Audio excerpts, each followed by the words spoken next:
Ke Basilika Santo Petrus. Kita akan tanyakan langsung pada kontributor Kompas TV di Roma, ada Antonius Agnindito di sana.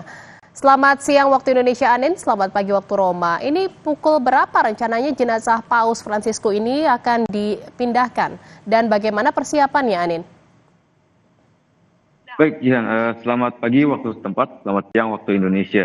Memang jenazah dari Bapak Suci Paus Fransiskus akan dipindahkan hari ini dari kediamannya di Dome Sancte Martire yang terletak di dalam tembok Vatikan ke dalam Basilika Santo Petrus. Hari ini tepatnya jam 9 pagi.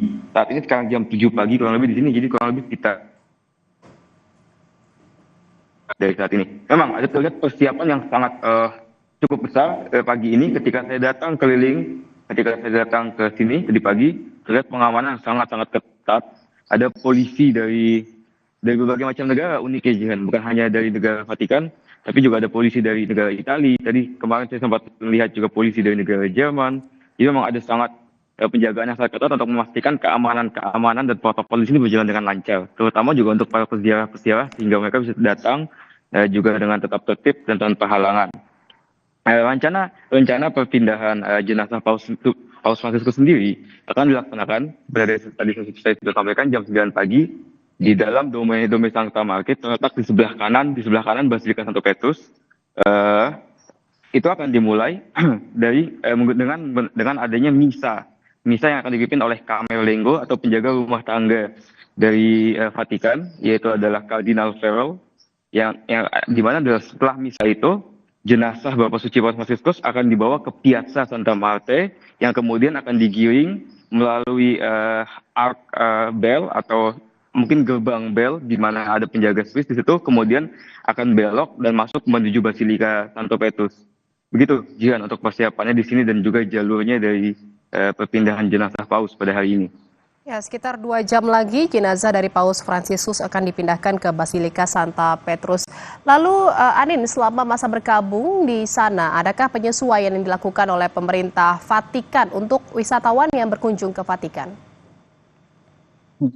Baik, Jihan, memang seperti yang kita sudah ketahui, wafatnya Paus ini kan cukup mendadak. Jadi memang ada perubahan-perubahan yang tadinya tidak dipersiapkan tapi harus dilakukan untuk mengatasi mungkin banyaknya sekali peziarah yang datang ke sini. Jadi memang ada sedikit perubahan-perubahan yang dilakukan oleh pemerintah Vatikan, bukan hanya pemerintah Vatikan tapi juga pemerintah Italia untuk memastikan keamanan di lokasi ini.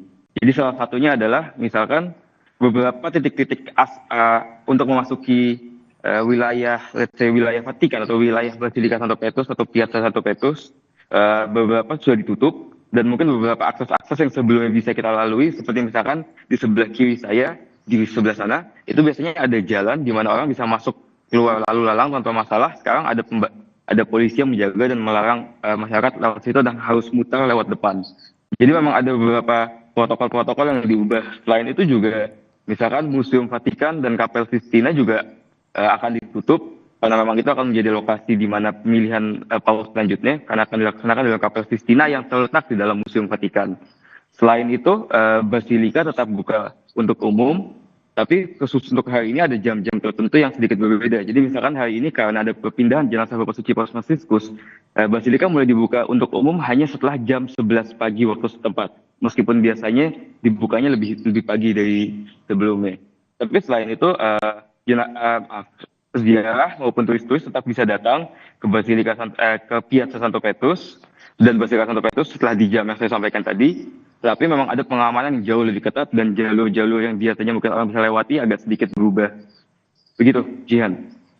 Ya, Anin, apakah sejauh ini sudah ada kardinal-kardinal dari seluruh Indonesia atau seluruh dunia ini sudah berdatangan ke Vatikan? Mengingat memang setelah prosesi pemakaman Paus Fransiskus ini selesai, nanti akan ada konklav di sana. Iya, baik, Jihan. Memang dari informasi yang saya dapatkan, memang semenjak dari hari wafatnya Bapak Suci Paus Fransiskus, memang kardinal-kardinal mulai datang dari seluruh dunia. Namun saya belum bisa memastikan apakah sudah semua datang atau belum. Tapi saya sudah melihat bahwa ada banyak kardinal-kardinal mungkin yang dari Afrika atau yang dari Amerika sudah tiba di sini. Dan oleh sebab itulah juga kenapa nanti sore waktu setempat jam 5 sore akan dilaksanakan juga General Congregation kedua atau kongregasi umum para kardinal kedua yang sebelumnya telah dilaksanakan yang pertama kemarin, namun belum semua kardinal bisa datang. Nanti di General Congregation kedua ini akan dilaksanakan juga salah satunya diskusi untuk memastikan jadwal konklave dilakukan. Begitu Jihan, memang sudah ada banyak yang datang, tapi saya belum bisa memastikan apakah semuanya sudah. Baik, terima kasih atas laporan Anda, kontributor Kompas TV Antonius Aknindito dari Vatikan. Terima kasih, selamat bertugas kembali.